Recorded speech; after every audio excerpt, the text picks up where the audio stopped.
Well, hello, everybody.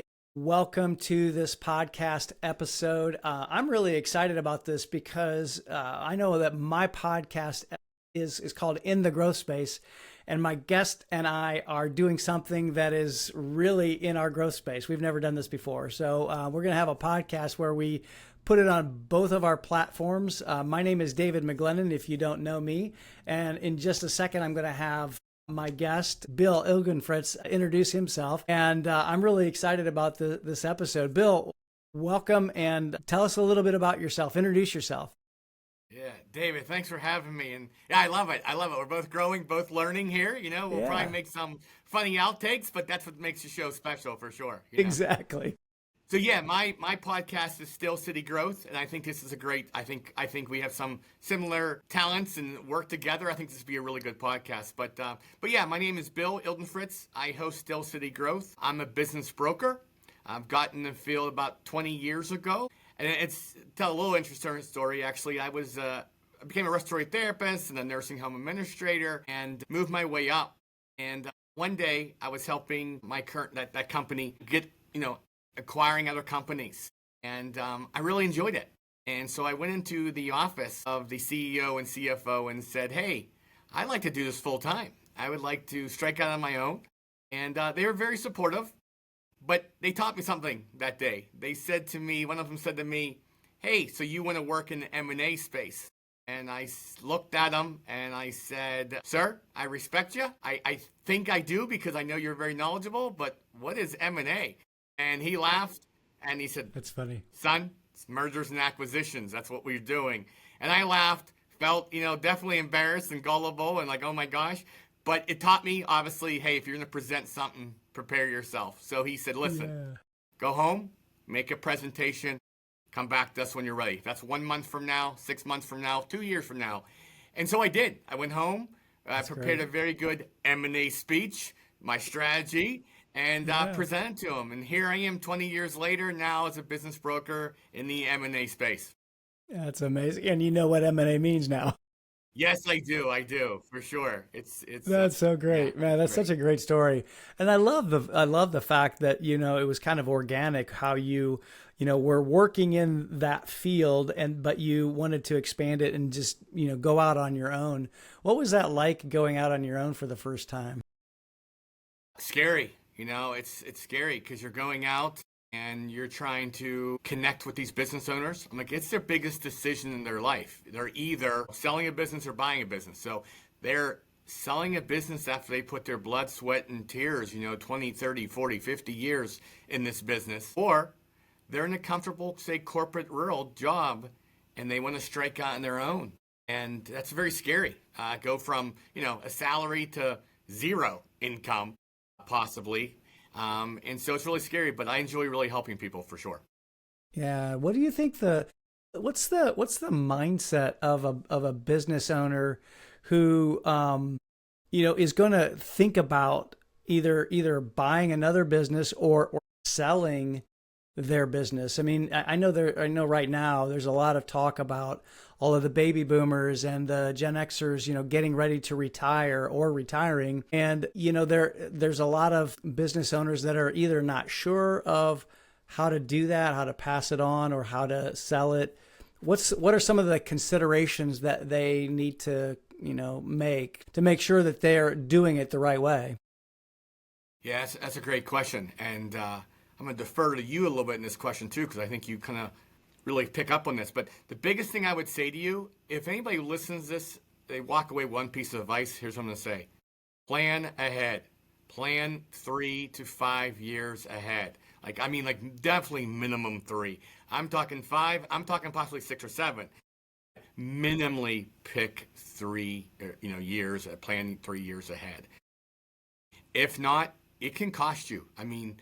Thousands, hundreds of thousands, some cases millions. So I would definitely say plan ahead. Which, if you didn't even really introduce yourself, but why don't you jump in? Because I know that's you're in this field and you kind of are, I think, doing the exact same thing, trying to make these business owners plan ahead. What's your thoughts on that?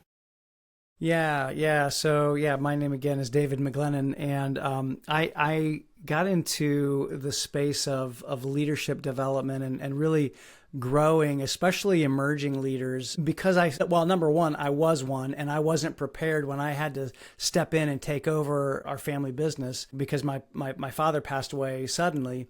And so I think you're exactly right. We have to prepare early. And the one thing I can say from my experience is that my dad didn't know how to prepare me. I mean, he was doing the best he could. He was taking me along to business meetings, allowing me to observe, walking through business issues, and that was great. But it was kind of haphazard, and it wasn't really a formal, I'll call it, training program. And so I think that if I could give advice to any business owner who's thinking about, especially succession planning, if they're going to pass the business on or sell the business to a family member or someone within the business, I think it's really important to give those successors the preparation that they need to move from being an employee to a business owner. And that's a big mindset shift. And I think that's probably one of the biggest things. And so just having some kind of a plan to develop them and to grow them and to bring them into decision making. And I know I've been working with one client that, he has 40 years of business running in his head.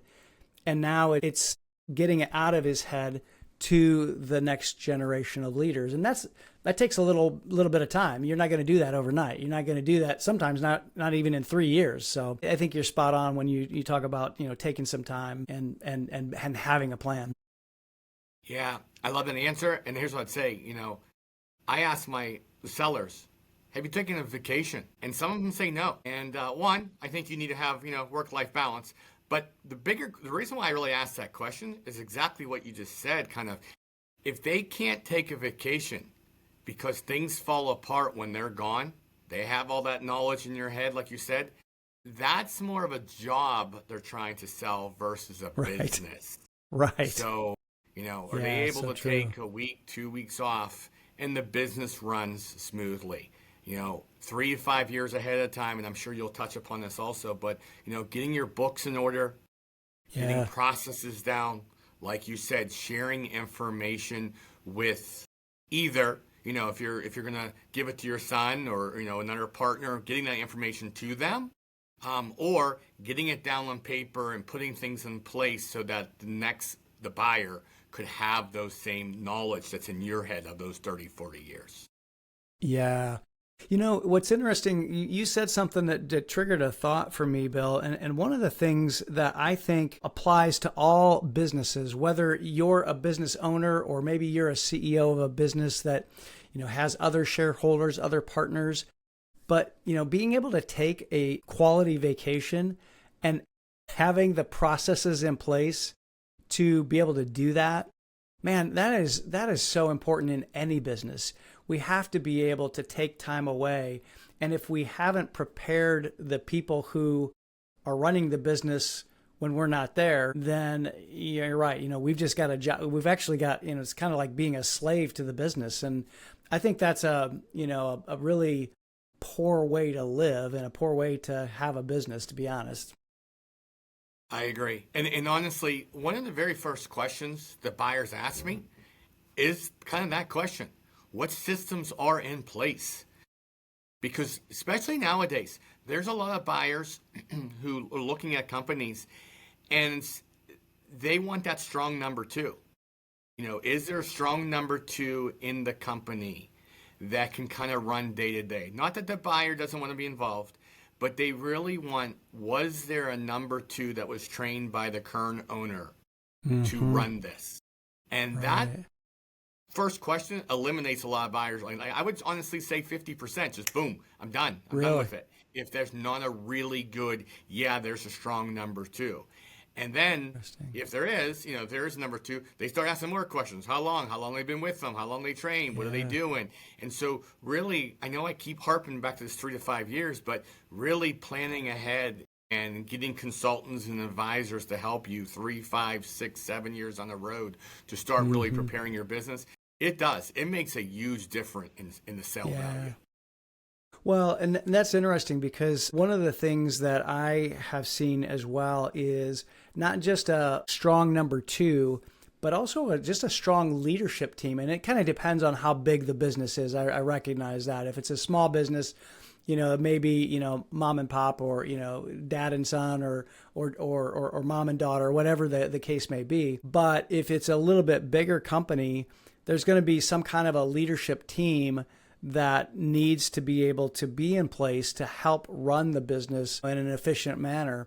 And I think that if a business owner has that, then they can take proper vacations, and they can, and quite honestly too, I think this applies to any business. If you want to avoid turnover, if you want to avoid that retention problem, you've got to be able to have people that are cross-trained, have people and systems that help the business to run much more smoothly, so that people can take vacations, people can take time off when they need to. And I guess that really kind of leads me to think about, like you said something too about, buying a business and not be able to buy a job. Like what are some things that people need to think about when they are buying a business? If they're thinking about buying a business, maybe they're, a senior executive right now and they want to roll out of corporate America and buy a business. What are some things that they should be thinking about, in preparation for that? Yeah, great question. And I would say to you a couple things. One, don't fall in love with the story also. Like look at the big picture. Don't I love the shiny equipment, the cool office. Like look really under the covers. Is there cash flow? Look, let's talk about that for a second, right? Cash flow, you have to have the cash flow coming in. You need that. And I hate to say it that way, but it really comes down to cash flow. Is there money coming in to pay that leadership team, to pay your expenses, to move the company forward? It's that's simple sometimes, but I would, one, look at the cash flow. Make sure it definitely does that. Number two, are you ready to run a business? Because there is a difference between being a corporate exec and actually run the day-to-day operations as a business owner. I ask them that a lot. Are you ready? Do you know the undertaking it takes to run the business? That too. And because you have many headaches. I mean, you have headaches as a big leader, or a COO, or something like that. But running a business, everybody's depending on you. The cash flow's all depending on you. So definitely, are you ready to make that shift for sure? Like you said, depending on the business, you could be getting a business loan of $500,000, but you can be getting a business loan of $3, 4, 5, 6, $10 million. Are you ready to make that change? Mm-hmm. Any thoughts on that yourself? Any thoughts on? Well, yeah. I mean, it's a big mindset shift. I think that, it's one thing if you're an executive in a corporation that, your name's not on the line on that banknote. You talk about like a $3 or $5 million banknote. That's a different feeling. I remember the first time I bought a house. I was pretty young, but I bought a house, and I remember the knot in my stomach when I was signing all the paperwork and the note. And it wasn't even that much money back then. It's been a long time ago. But it does take a different mentality and a different mindset to really step into that role. And something else I think you said that was really, I think it was really good. Are you ready is a great question. And one of the questions that I think about on the backside of it, if somebody's stepping away from the business, is, are you ready to let go? Because there is a big difference in just selling a business and maybe hanging on for a couple of years with an earnout, or versus selling it to next generation and then critiquing from the sideline or trying to still run the business. And so there's a lot of psychological dynamics that happen. The first thing that I want to know from the business owner is, hey, what does your next act look like? What does your season 2 look like? Because that'll tell me a little bit of their readiness. If they just tell me they're going to go out and, play golf, I try to help them with the rude reality of that. that may last for 6 months, but either your back's going to go out or you're going to get bored with it. It's going to be too expensive, what have you. And so there's a lot of things, I think, in that readiness to get ready for that transition. I totally agree, and I couldn't say it better myself. That was a great answer because I asked that exact same question. Hey, sir, ma'am, so tomorrow, I sell your business today. What are you doing tomorrow? And honestly, as a business broker, if you don't have that answer, it's a red flag for me. It's a concern for me. It's not that I won't help you, but I kind of say you need to work on that first because I agree with you. And here's where I think like people like you and I, advisors, there's some really good ones out there. And I can speak for myself in the sense that I don't want to just sell your business. I really do want to help you. Like you kind of asked a little bit, why I got in this business. Yeah. I really enjoy helping others. It sucks to be a business owner, and I know that. You and I have both owned our own business, so we know the struggles. And so I'm really there to really help, and I mean that sincerely. And so if you told me, like we start walking down and you go, I think I am going to hold on to it for another 3 to 5 years.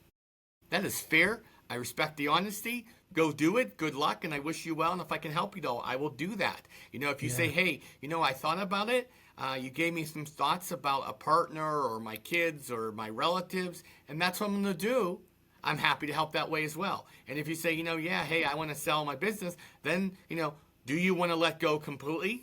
Give a 2-week training period and you're gone? Do you want to stay for 3 to 5 years or a couple of years? Like, there are some of the questions I asked, like you just kind of said, really what that business owner wants to do.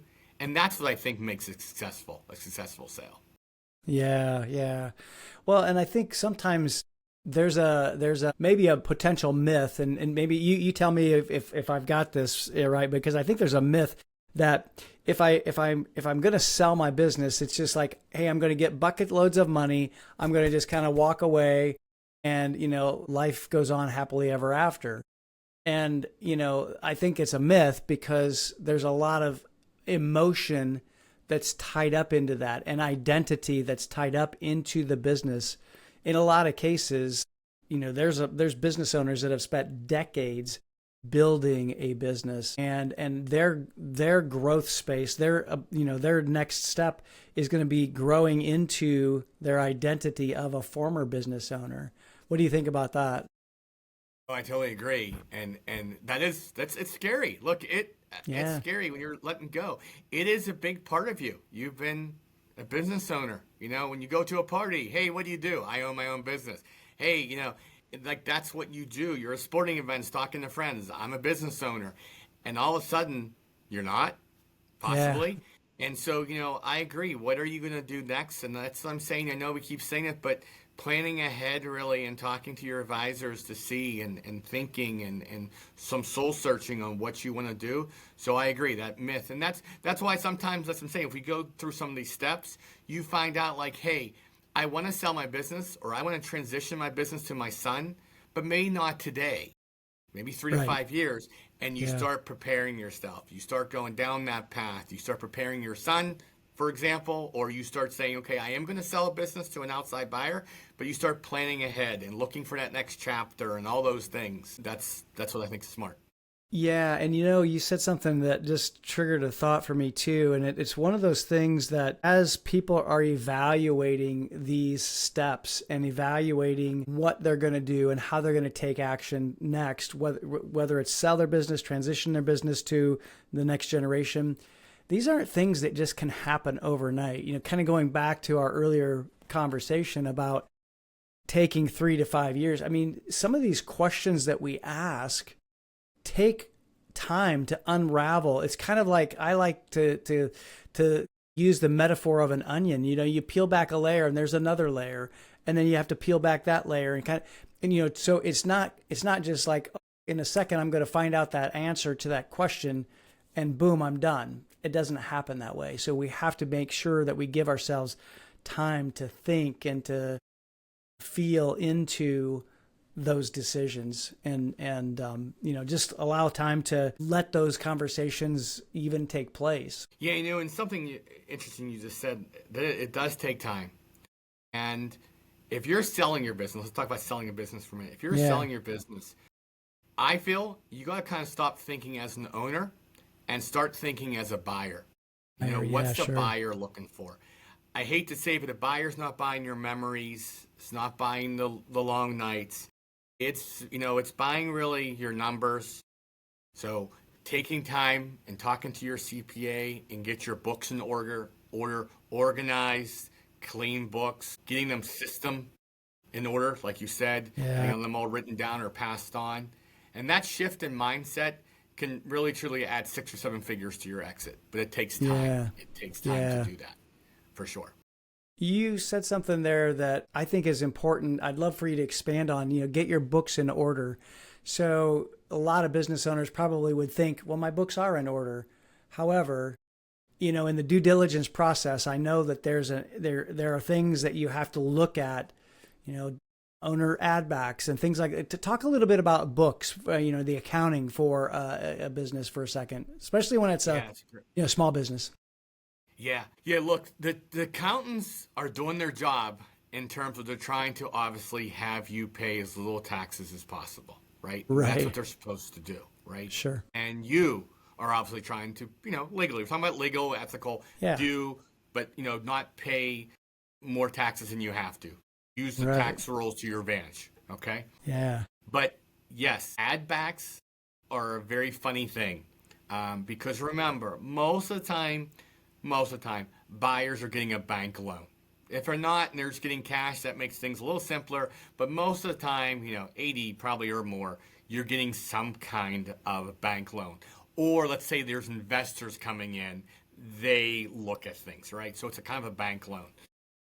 And so clean books meaning you're not going to just, and I hate to use the word hide, but put a lot of things in there that you can't show add backs. You can't show to the bank. They're not going to count that. So, there are things that your accountant can do. But again, you got to plan ahead. And remember, I think we kind of mentioned this, but 3 to 5 years, why I keep saying that, because most buyers look at least 3 years back. So they're looking at last year's tax return, 3 years back. And so you got to make sure at least you have 3 solid, and so is the bank, looking Yeah. at 3 solid tax returns, showing, things like your profit, obviously your salary. There are add backs like depreciation and interest and a Yeah. couple other things, right? And an advisor can help you through that.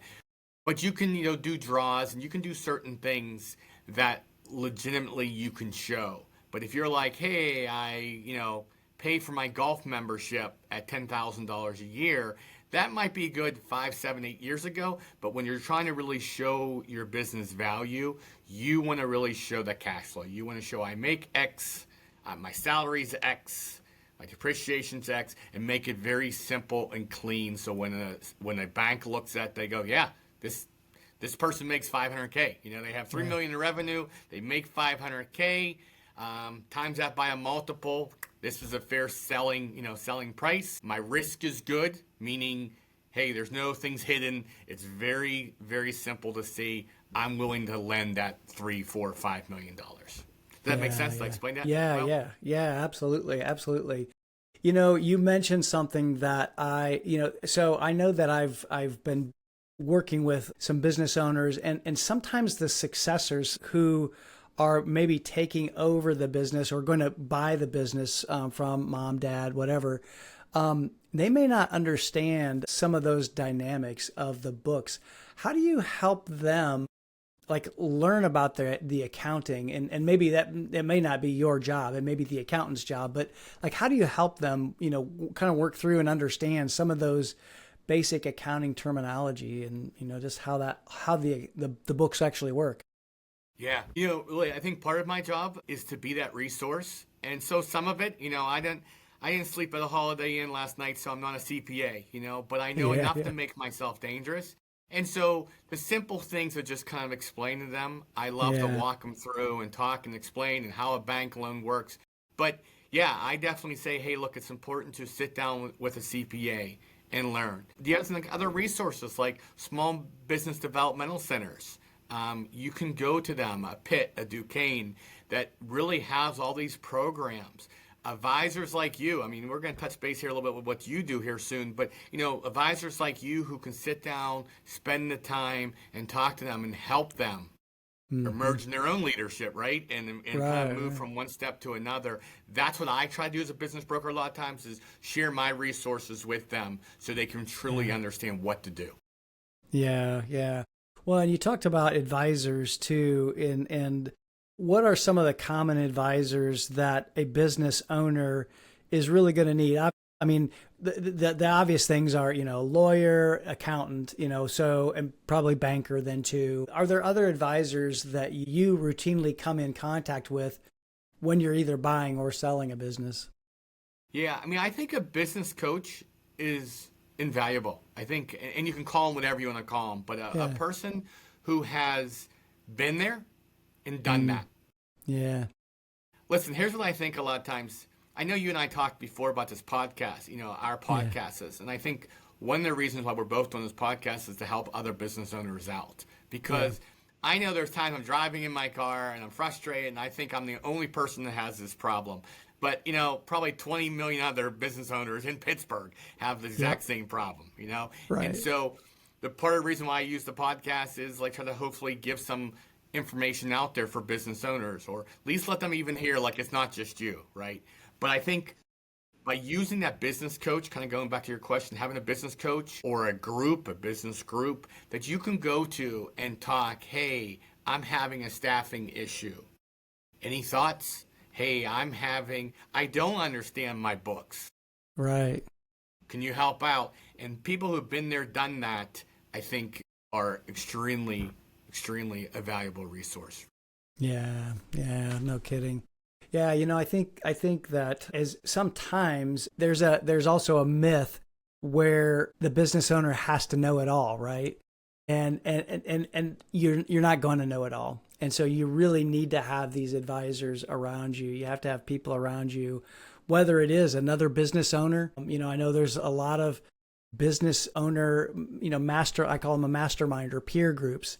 Those are great places to go to be able to bounce ideas off of other business owners, because you're not going to know it all, especially in today's world. You're not going to know it all. So I think having a multitude of advisors, it's just wise. It's just smart. Yeah, no, I agree. You said something earlier about a leadership team. So I think really you have two options in that sense. Either, depending on the size of your company, have a good leadership team around you who can help you, give you their thoughts, and then you as the owner make that ultimate decision. So you either have a good leadership team, which again is why it's so important when someone's buying your company that there's a leadership team in place. Or my suggestion is definitely find someone like you that can help that person through that process, answer the questions. And the earlier the better. Again, I know we keep saying it, but let's just say, for example, you are that son, right? You made this exact comment. You were the son, obviously, so of the father, and just getting that information. Hey, my son wants to take over 5 years on the road. There are certain things I can transfer, but there's some things I can't. How can you help? Someone like you, I think, can really help, right? And please tell me about that.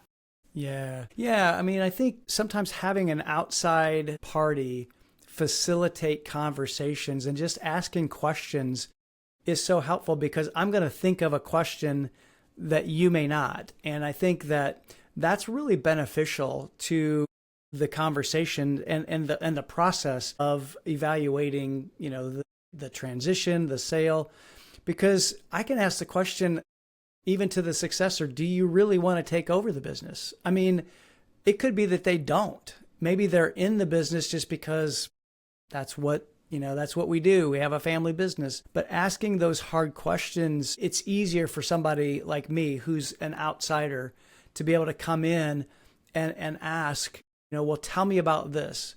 Let's call out the elephant in the room. What's the relationship with you and your brother like? Those are the kinds of questions that often don't get talked about. So we have to make sure that you're talking about those difficult topics. And so I think it's easier for somebody like me to come in and start to, ask those questions. I agree. What do you think the biggest mistake you see business owners make when it comes to succession planning?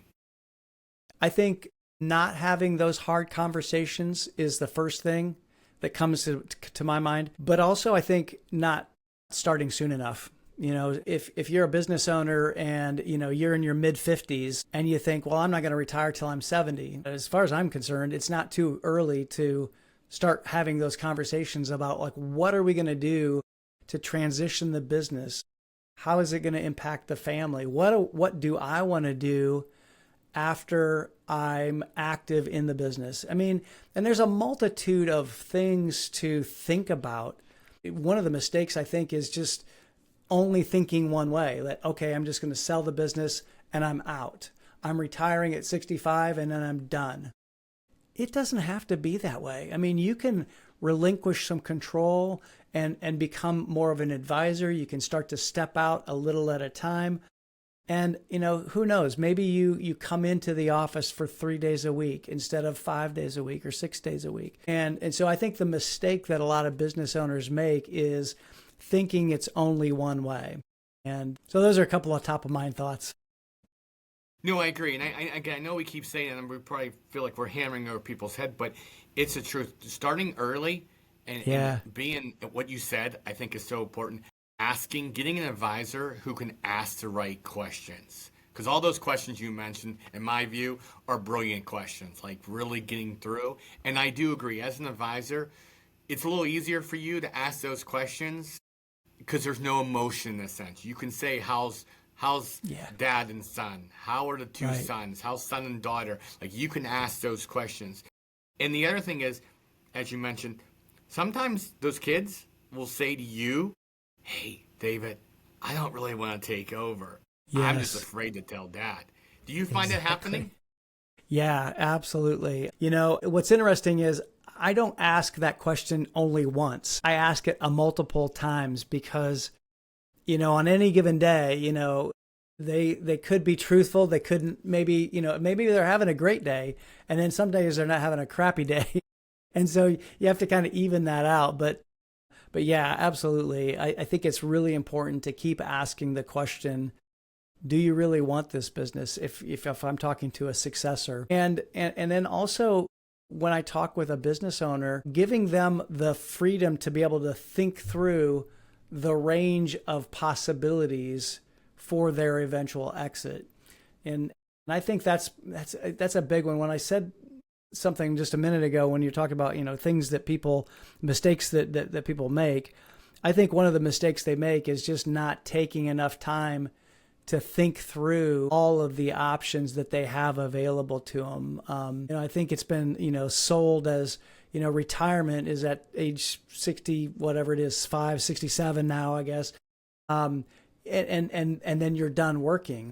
And gosh, in today's day and age, I'm 61 years old. I don't plan to stop working just because I hit a number. And because I want to continue to be engaged. And I think that's true with any business owner too. They need to think through, like, how could they be? There's a lot of times where business owners might ease their way out of one business and move themselves into another business. So there's just a range of possibilities. And I think that's really important to make sure that you're asking that question over and over and over again. No, I totally agree. I have an electrical company for sale. The husband and the wife are 67 and 68, and they have a son, and the son's not an electrician. Okay, yeah. He's more of a CFO type, and so he doesn't want to own the company. He came in, he helped, he did some great things. He helped turn the company around even more, kind of helped prepare a little bit to sell. But he wants to go off and, work for a big five or something. Like, he has his own dreams. He has a baby on the way, right? So this company is up for sale. And a 70-year-old person is looking at buying it. And it was interesting to listen to this conversation. It's kind of exactly what you just said. The 70-year-old said, my plan is to possibly buy your company or similar type and grow. They want to put a platform together that has like electrical companies, HVAC companies, and kind of do like a home service platform, right? But he's Great. 70, and that's kind of what his next chapter is, okay? And then the husband and wife of the current company said, My next chapter is I want to spend time with the grandkids. I want to travel the world. I want to do A, B, and C. We worked really hard to get ourselves to this position. We prepared our company to sell, and we're going to take the Yeah. money and we're going to go enjoy it. But it's interesting because that's a point. You're right. Talking through that as two totally different spectrums Yeah. of what, Yeah. quote, 65 plus year olds are doing. Right. Well, that's fascinating because, and it just proves too that just because you want to maybe get out of one business, or or you're at a certain age, it doesn't mean that you have to just like hang it up and like sit back and watch Price is Right all day. I mean, you have a mind and you want to still be active and fruitful and be fulfilled. And I think that's a great example. That's so exciting to hear somebody who's 70 years old thinking about buying a business and creating something even at that age. That's really cool. Yeah. No, so there are definitely real life examples we bump Yeah. into that. But let me ask you this: do you think most business owners, when you're talking to them, do they have a succession plan? No. Oh no. Yeah, no. That's the thing. I think a lot of them either don't want to think about that, or they think that they're too busy running the business. They're too busy working in the business rather than being on the business, as the E-Myth, Michael Gerber talks about. So I think they haven't taken the time to step back and think about what happens what happens when. One of the questions that I'll ask, fairly quickly is, well, what happens right now if you walk out the front door, you get hit by a bus, God forbid, and you're done? What happens? Who takes over? What are the plans? And so most of the time they haven't thought about it. And it's kind of like, I guess it's kind of like planning your own funeral in some respects and thinking about your will. Nobody really likes to do that, but it's a necessary thing that we need to do, especially if we are a business owner, because the vast majority of our wealth is tied up in our business. And so we have to be thinking about, how do we take care of that if we're gone, or when we want to step away, or when we want to move away. So yeah, a lot of business owners haven't thought about it. Yeah. You mentioned one about the lack of time. What are some other reasons you think that business owners don't have a succession plan in place? Yeah, I think probably I touched on it just a moment ago, but I think one of the things is they just don't want to admit or kind of face reality that at some point I am going to step away from this business. And it kind of goes back to something we said earlier, is that their identity is made up of who they are as a business owner. So I think one of the things if I could give any advice to a business owner that might be listening, is start thinking about, when you say I am, what's the word that comes next, or words? Is it I am a business owner, or I am a painter, I am a fisherman, I am whatever because that changes. And so who you are you have to be willing to morph and change who you are after the transition or after the succession. But I think that's one thing why I think people don't face those and plan. And I'm trying to think, I think that's probably one of the biggest things. The other thing too, I think, is that they may not have the confidence in the next generation of leaders, and they don't necessarily have, I'm talking mostly of small businesses too here, they don't have the tools to really prepare them and to get them in a place where they they feel confident in handing off. And honestly, that's why I like working with emerging leaders. I help them to be able to understand themselves, to be able to, I call it learning themselves. And then because you can't lead yourself until you learn yourself. And so, getting some self-awareness is so important as a leader and as a business owner. And then we move them to being able to lead ourselves, things like, self-discipline, self-accountability, honoring our commitments, and then leading others. How do I teach others to do those same things? and then just the concept of how do I lead through challenges and how do I think through leading in a challenging situation. I mean, most of the business owners that are probably still around today got a trial by fire going through COVID. Nobody's ever gone through a worldwide pandemic before. What are the things we need to think about? If you didn't have a contingency plan or catastrophe plan, you were in a really bad situation. So those are a few things that I think that a lot of people don't think about, and they don't want to think about in that preparation process. Yeah. It's emotional. I mean, it's emotional. Yeah. No, I agree. Let me ask you this. So, I'm driving in a car, I'm a business owner, and I'm hearing us talk and go, you know what, I probably should get a succession plan in place. So kind of walk me through that process. I call you, David, I heard you on the podcast talking about succession planning. What do you do? How do you help me? Walk me through that process. Yeah. Well, first and foremost, I don't think it's just one person that will walk you through that process. I think it's a multitude of people. One of the things that I've done is I joined up with and have been interacting with the Exit Planning Institute. Here in Pittsburgh, there's a chapter, Exit Planning Institute Pittsburgh, and I think there's a chapter over in Ohio as well. And so the first thing I'd say is that I'm not the only one. You're going to have a multitude of advisors. We kind of talked about that. But the first thing that I want to start out with is, what does that second act look like? I want to start to kind of paint that picture for me. Tell me why you want to do this. Why do you want to transition to the next generation instead of just selling it?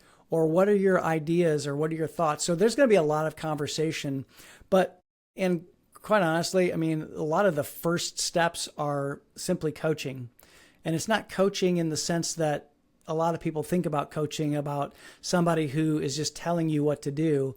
It's really all about asking questions and invoking thought and having you step away from the business a little bit. So that's really I think the first step is to engage in either someone like me or a business coach to be able to start asking you some questions to get you thinking, and then begin to decide from there what's emerging. What are some things that you're thinking about? Every situation's different. Do I need to engage someone? Do I want to sell my business? If I do, I need to engage somebody like you, Bill, and have somebody to be able to pair me up with the right party to sell my business, because I don't want to just sell it to somebody that I don't think is going to keep it going. So then I'm going to have to again do some of the things that you started to talk about. Make sure my books are in order. Talk with my attorneys. How is my business structured? Is it structured in a way that is conducive to putting it on the market? If I'm an LLC, do I need to convert it to some other form of business? I mean, all of those issues need to be discussed with an accountant and a lawyer, and even, your wealth manager. If you've got somebody who's a financial advisor, I know there's some great financial advisors in the Exit Planning Institute chapter here in Pittsburgh that really help people think through the financial aspect of that, and so there's a lot that goes into that. But I think for me, the first step is, let's just step away from the business first and foremost, and let's think about some of these things. Let's start journaling, talking about, and writing down some of your thoughts on these issues. That's kind of a long-winded answer to your question, Bill. Oh, I think it's a great answer. And I'm glad, just like you, I try to give people the resources they need, for sure. Yeah. What's like an ideal client for you? Who should be calling you for advice? Yeah, probably. I would say if I kind of had to paint the picture of an ideal client, it's probably somebody who's in their mid to late 50s, and they're starting to think about, what does come next. And maybe they do have a leadership team that they want to begin grooming and creating some, in. I've got a program called the Emerging Leader Academy, and it's a great program that helps emerging leaders. And I define an emerging leader as, somebody who is either new to people leadership or they're a high potential person. Doesn't always have to be a young person. I caveat that because I've had people go through that are, our age, but they are leading people for the first time. That would be my ideal client, is somebody kind of in that age bracket who wants to begin to think about planning their succession, planning their exit, or whatever comes next, and then also preparing the next generation of leaders, the next level of leaders, because that's where I get my fulfillment. I absolutely love the human aspect of building a business, of leading a business, of creating and unlocking the human potential that's within a business. It's just amazing, especially when you start to see some of the things that can happen when people begin to believe in themselves, and see even the business owner or that leader begin to see in themselves different things, and learning how to let go, and learning how to lead differently. That's really important, and it's really cool to see in that process. Yeah, in one of our earlier conversations, I was going to ask you this, and you kind of just did it, but you're very passionate about this. Like your eyes Yeah. started, some of our conversations but when I started talking about just helping business owners, you were very passionate. Tell me kind of a little bit about that. Why does that make you so excited, and how did you really get into this and find your niche? Yeah, it's interesting. So I've been developing leaders for 10 years now, and I began thinking that I just wanted to coach leaders and help them to get better, help them to, be high performers. And as I began to do that, and as I began to just even self-discover, it dawned on me that I was an emerging leader, and I had to kind of sink. It was like sink or swim. I got put in the deep end of the pool. So my dad and I were partners in a business. We sold the first business, and then we started a second business. And in that second business, he was beginning to, hand off to me, but I didn't have really great time to prepare until he passed away. He had a sudden heart attack, dropped dead, and that afternoon I basically became CEO of our company. And I got initiated the hard way, because we were in the middle of a kind of a complex issue with some lawyers, and there's a lawsuit, and so one of our lawyers basically said, "Oh, guess what, David? So sorry to hear about your dad, but you've got a deposition on Thursday. You need to, go." And my question is, "Sir, with all due respect, what's a deposition?" It's kind of like your M&A question. I was like, I didn't know what a deposition was. And so I had to be, kind of coached and prepared on that. So I'm so passionate about it, because I don't want anybody else to go through what I went through, and in just having to do it the hard way. I want to be able to help leaders to begin the process of leading themselves, and of learning themselves, and self-discovery, and being able to lead a business before they are having to do that. And so that's the culmination, or the genesis of my passion for it. And it only came really honestly through my own self-discovery. So it was kind of a process myself. Yeah, I really respect that, and I appreciate you opening up about that. And Yeah. the touching part of this is, unfortunately, your father did pass away, but Yeah. I think business owners don't understand it is a possibility, and I hate to say that, but it is. And if you don't prepare, and you can be 30, you can be 70, or Right. anywhere in between, but if you don't prepare that next generation or have a plan, it's hard. It I is. had a wife who called me, a woman called me, and like crying. And after I finally got her to calm down, she's like, "My husband just had a heart attack over the weekend." And it was like Sunday night. He had a heart attack over the weekend. And guess what? Tomorrow morning, I'm the CEO of this company, and I don't even know what my husband does, to be honest. And, Yeah. I was like, I felt like crap, in the sense of like, oh Yeah. my gosh. And so, I found a couple of advisors to help her to do that. And thank gosh, she did have a pretty good leadership team in place, and there were certain things in place. But he really didn't have an exit plan, and it was scrambling. And, now she's wondering how to pay the bills and everything else. So, unfortunately, it does happen. Yeah. Yeah. For It, sure. it does. And and I guess I would ask you, Bill, like, what are some tips that you would give somebody's listening to us, going down the highway driving, and listen to us, this conversation, and they're thinking to themselves, I might want to sell my business. I'm not sure what I do. How do I go about that? What are some things what's a tip or a strategy that you would give to help prepare that business owner for whatever comes next, whether it's a sale or a transition, what have you? Yeah, and you mentioned wealth manager a little bit earlier. When your financial manager, financial planner, wealth manager are putting kind of like that exit plan together, a lot of times our biggest asset is our business. And so I would say early on to get a valuation of your company. So, and that's something that maybe you should do, every couple of years, in the sense of go talking, getting the right advisor, getting the right valuation company, and see what your business is worth, because then your wealth manager can put that plan in place also. Like, okay, your company's worth $500,000 right now. You have X in the bank, blah, blah, blah. If you can get your company from 5 to $1 million, then you're in a good place. Or you need 500 to 600. What do you need? So I would say evaluation is something really important. I would get anyways early in the process, find it. And then there are advisors out there. We talked about business coaches and stuff. There are advisors that can help you increase your business value.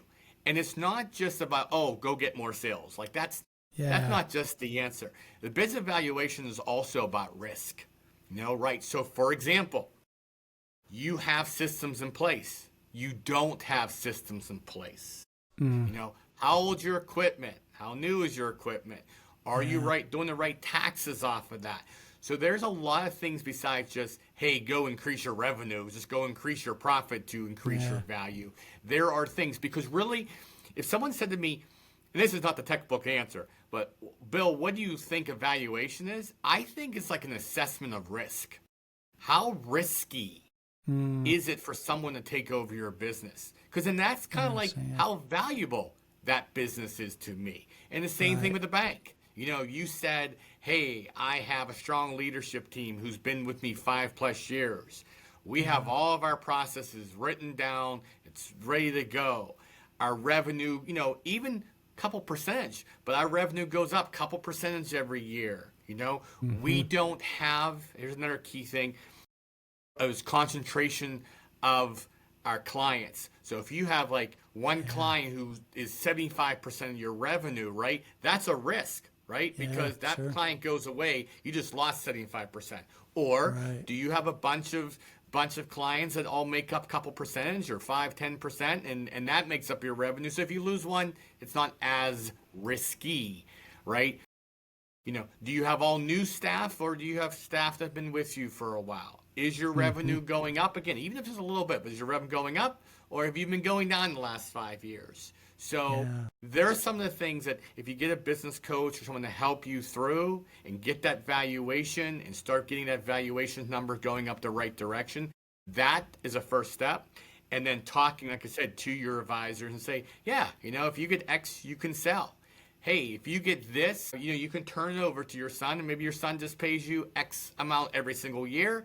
That can still pay your bills, still do the things you need to do in your life, retire, but yet not hamstring him taking over your business. So I would say evaluation is a good start. Of course, the other things like getting systems in place and good cash flow, but I always say get evaluation first and kind of see where you are. I had never thought about evaluation as being an assessment of risk. And that makes perfect sense, because when you said it, I thought to myself, that makes sense. If our valuation is, high, it's probably because we have our standard operating procedures, we have our processes, we've got a great leadership team, all of the things that you said, and me as somebody who wants to buy that business, I'm going to pay more for it because the risk is lower. So that makes a lot of sense. Well, I know that we've been kind of going here for almost an hour now. Hard to believe. It's been a great conversation. I'd love to hear from you. Maybe one last question from me is, like, I always like to know, my podcast is called In the Growth Space, and I always like to know, like, what are you doing right now to help yourself just grow, either personally or professionally? Because when I named my podcast, it really revolved around this idea of getting outside of your comfort zone and that outside of your comfort zone really is where we grow, that growth space. And so I always am curious to hear other business owners and leaders what they're doing to really intentionally grow. And Yeah. how are you doing that? Yeah, that's a great. I love this question.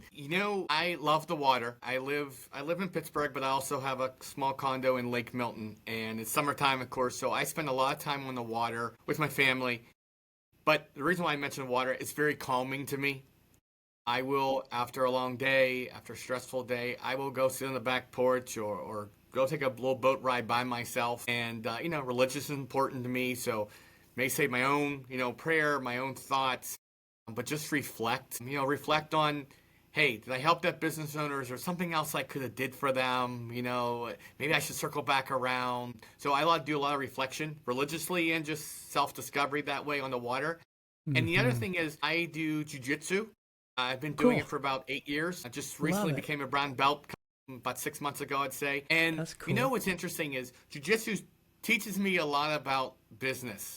And I wrote some posts and stuff about this, but it's because you get in situations in jujitsu that are uncomfortable, Yeah. challenging. And Yeah. I've learned from jujitsu, but it helps in business, to just try to take a moment and take that one breath. Mm. And that one breath lead to another breath. And that leads to another. And then sometimes Mm. you start thinking a little more clearly. And that helps you think a little more clearly. And then you think, in jiu-jitsu, how to escape this problem. In business, it's, okay, I'm having a really bad day, but now that one more breath leads to another, and your mind starts thinking a little more clearly, and then maybe that answer comes to you. So jiu-jitsu has helped me a lot with both business, but also real life / jiu-jitsu. Man, I love that answer, Bill. That is so cool. I hats off to you, man. I mean, that's really cool. That's a tough martial art, and I think it's really cool. That's a great way to get yourself uncomfortable because you never know what kind of position you're going to be in, and I can only imagine. Yeah. That's Let's great. let's do something totally off script. Let's Yeah. reverse the question to you, David. What do you? So same question back to you. What's your thoughts? Yeah, yeah. Well, so the thing is, I love being outside of my comfort zone, and I love getting doing new things and trying new things and experimenting. The last 2 years, I actually took a sabbatical where I took 30 days off. And this year I'm not doing that, but I'm doing just some other things in the month of September where I'm going to just experiment with new ways to get my emerging leader academy out into the world, get a little bit more higher profile. I'm going to experiment with even, just saw earlier this year, I took on a fractional CEO role of a small but growing business. And I'm gonna pursue perhaps, one other engagement there. So that's getting myself out of my comfort zone because it's something that up until this year, I've never done before. I'm just as a fractional role. So those are a couple of things that I like to do. And then I'm going to do a workout that I've never done before at a local, like a CrossFit gym. I love working out and I love, just keeping in shape. I was a triathlete for a number of years. And so I like doing new things in that way to, keep my body in shape and physically fit. So I'm doing a new, workout here coming up next week as we're recording this. And so I'm a little bit nervous about that, but it's, hey, I like being Yeah, uncomfortable. So it'll be fun. It'll be fun. yeah, yeah. Well, first of all, I Yeah. love that answer, and I agree. I think I will say something about jiu-jitsu, and I'm going to leave you with one question I always ask my guests. But Yeah. my instructor, my professor, really believes in testing for belts. There are some jiu-jitsu systems that you just kind of like, you do X amount of time, and you get a belt. My professor really believes that you come in officially in front of family and friends and other Yeah. students, and Yeah. you perform techniques, but also there's a sparring session, and you have higher belts, testing you, not Yeah. trying to embarrass you, but like testing you, putting you in what you just said, challenging positions. And it's more just to see about what you do, like Mm. overcome. And I will tell you, I hate testing, like I hate it. And I remember like, it's a white belt and the very first belt is a blue. And the first time he goes, yeah, you got to go do this. I was like, But as I do it, I watch because now I'm an upper belt, so I actually help some of these students take their test. Sure. I look at them and I'm like, you're actually right. We're putting adults in a little bit of uncomfortable position to see what they do.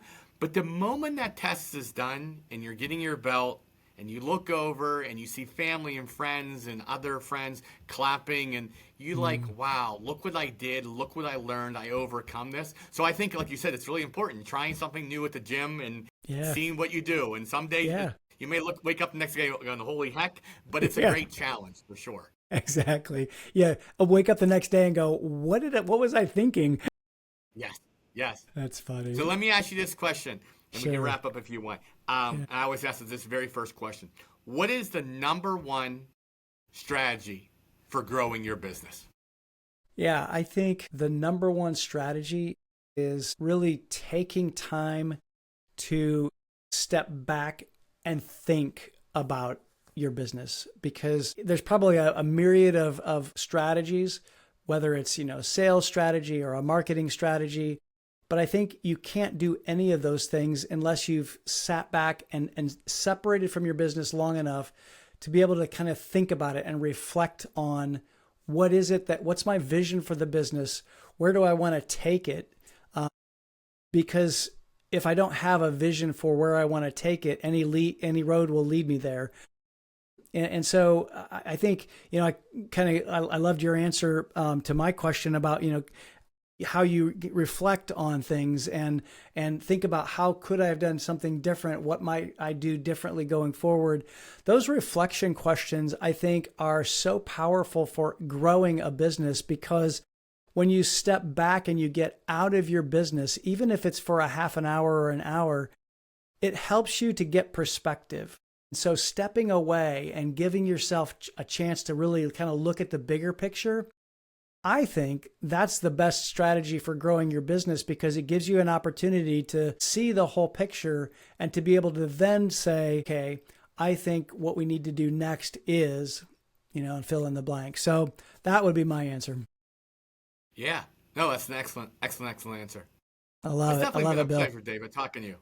Hey, it's been a lot of fun. Thanks for doing this. Like I said, this is an experiment. We've never done this before. It's going to be kind of fun to put it out on both of our platforms and see what people think. So if you're listening to us and you like this, you like this format, let us know, or just let us know what you thought. I thought it was a lot of fun to be able to be with you, Bill. So thanks for being here.